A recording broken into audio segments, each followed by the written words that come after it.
Hi everyone. In today's tutorial, we will show you how to change your design to portrait orientation in Canva.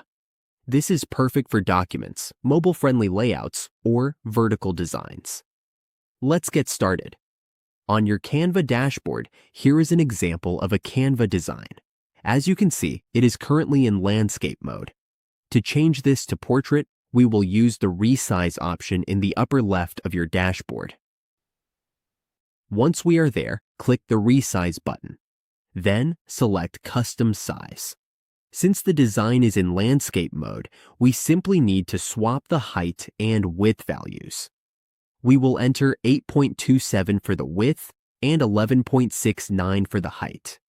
Once those values are in place and we are in the portrait settings, all we need to do is click Resize.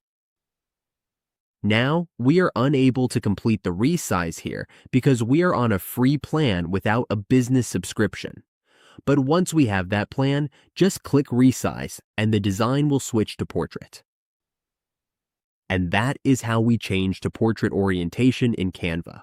With just a few simple steps, we can adjust our designs to fit exactly what we need.